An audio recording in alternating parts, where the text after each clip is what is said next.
I, Elara, found myself lost in the world of literature and art, and luckily in the best university in my country. All was good and happening as I dreamed in my school days. It was here, amidst the chaos of deadlines and dreams, that I met Alex. Our love story began with a shared glance over ancient texts that were kept in the museum of our university. It might feel like a fairy tale, but it is how it is. As our university days blossomed into a beautiful relationship, Alex took me to our favourite spot on campus, a secluded garden where the world seemed to stand still. Under the canopy of twinkling stars, he knelt on one knee, his voice trembling with emotion. "Will you be my forever?"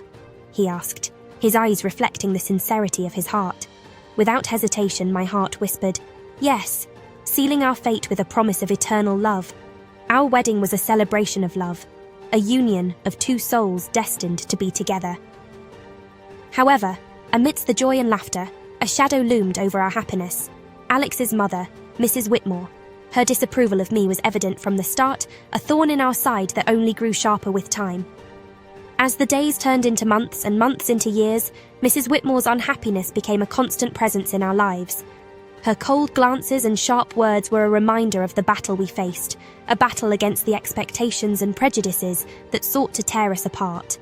Despite the love and happiness that Alex and I shared, the spectre of her disapproval cast a long shadow over our marriage, a shadow that threatened to engulf us in darkness.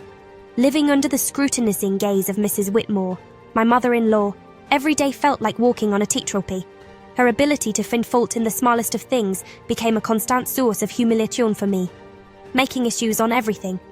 Sometimes it was the way I dressed, a never-ending critique that left me second-guessing my reflection in the mirror.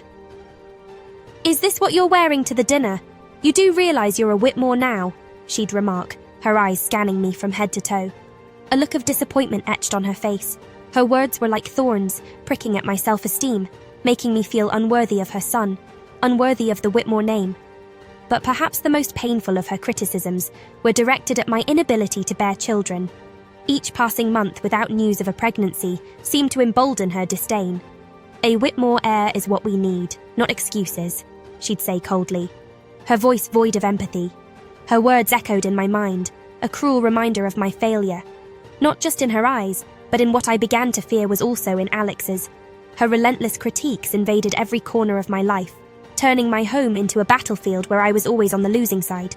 The joy and love that once filled my days with Alex were now overshadowed by the cloud of Mrs. Whitmore's disapproval. It was as if she relished in my shortcomings, using them as ammunition to chip away at the foundation of my marriage. Her ability to humiliate me over the smallest of things was not just a show of power.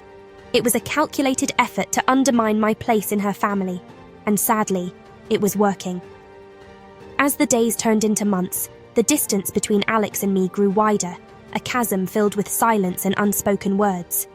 It was as if the constant barrage of criticism from his mother had seeped into the very fabric of our relationship, poisoning his perception of me.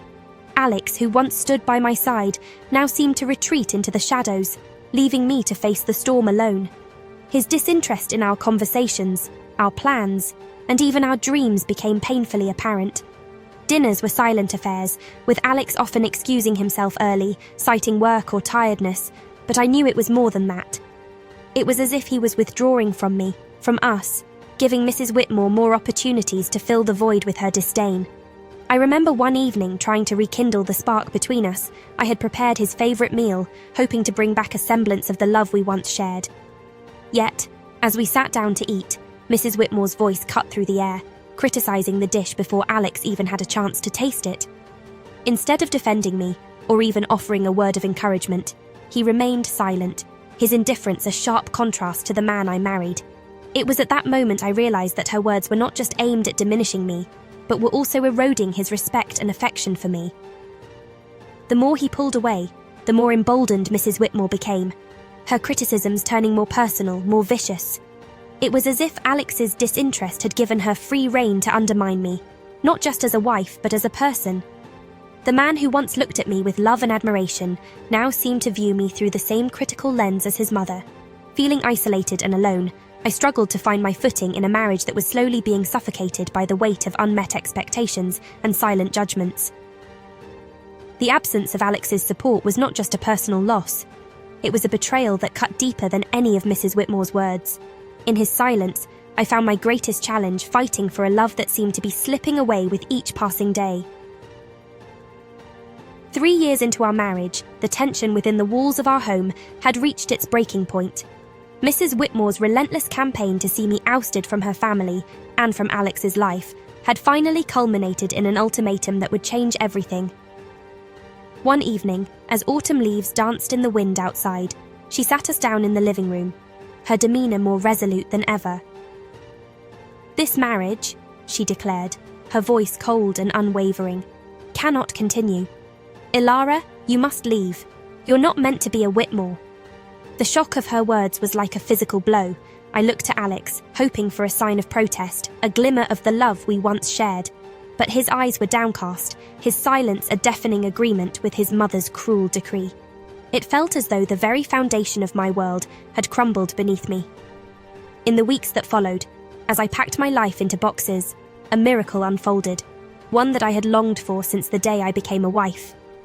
The discovery came on a morning filled with despair, a beacon of hope amidst the storm. I was pregnant. The realization that I was carrying Alex's child, the very thing Mrs. Whitmore had deemed impossible, filled me with a complex tapestry of emotions: joy, fear, and a fierce determination to fight for my child's future. Armed with this new revelation, I confronted Alex, the positive pregnancy test in hand. The moment he saw it, the walls he had built around himself began to crumble. The realization that he was going to be a father ignited a spark in his eyes that I hadn't seen in years. It was a turning point for us, a sliver of light in the darkness that had enveloped our marriage. However, breaking the news to Mrs. Whitmore was a battle in itself. Her initial reaction was one of disbelief, quickly followed by accusations and denial. But, as the truth settled in, the dynamics within the family began to shift. For Alex, the news of my pregnancy was a wake-up call, a reminder of what truly mattered. For me, it was a vindication of my place in his life and the Whitmore family. The journey ahead was fraught with uncertainty, but as I watched Alex slowly emerge from his mother's shadow to stand by my side, I knew that we had a chance to rebuild our lives, not just for us, but for the child we were about to bring into the world. The path to healing and reconciliation was long, but the promise of a new life. The moment the news of my pregnancy broke, the atmosphere in the Whitmore household underwent a seismic shift. Mrs. Whitmore, the indomitable matriarch whose approval seemed an insurmountable fortress, turned pale, her usual composure dissolving into a silence that was both stunned and revealing. It was as if the very foundation of her convictions had been shaken, the walls she had built around her family suddenly appearing less formidable. For Alex, the revelation that he was going to be a father marked the beginning of a profound transformation. The distance that had crept between us, nurtured by his mother's incessant disapproval, and his doubts began to close. It was as if the news of our impending parenthood rekindled the love that had drawn us together in the first place. His gestures of affection, long withheld, returned with a newfound sincerity. The way he looked at me changed. It was softer, filled with a mixture of awe and gratitude. Our conversations, once strained and infrequent, became filled with dreams and plans for the future, discussions about the kind of parents we wanted to be. Mrs. Whitmore's reaction, initially one of shock, gradually evolved. The news of the pregnancy, a direct challenge to her assertions of my unworthiness, seemed to force a period of introspection. For the first time, I saw vulnerability in her eyes, a crack in the armour she had worn so proudly.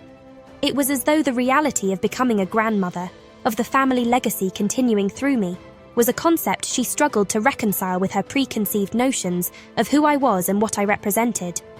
In the weeks and months that followed, the dynamic within the household continued to evolve. Alex's newfound devotion was a balm to the wounds inflicted by years of tension and conflict. He became more present, not just physically, but emotionally and mentally. His support became my strength, a constant reminder that we were in this together, that our family, our future, was worth fighting for. As for Mrs. Whitmore, the initial pallor that had greeted the news of my pregnancy slowly gave way to a grudging acceptance. Perhaps it was the realization that her actions could alienate her from her son and grandchild. Or maybe it was the undeniable bond of family that, despite everything, held the power to heal and unite. Gradually, Her demeanour softened, the sharp edges of her criticism dulled by the anticipation of the new life we were bringing into the world. This period of transformation was not without its challenges. There were moments of doubt, fear, and pain. But amidst the turmoil, there was also growth, love, and the promise of new beginnings. As Alex and I navigated the complexities of our evolving relationship with each other and with Mrs. Whitmore, we were united by a common purpose: to welcome our child into a world filled with love, understanding, and the strength of a family reborn.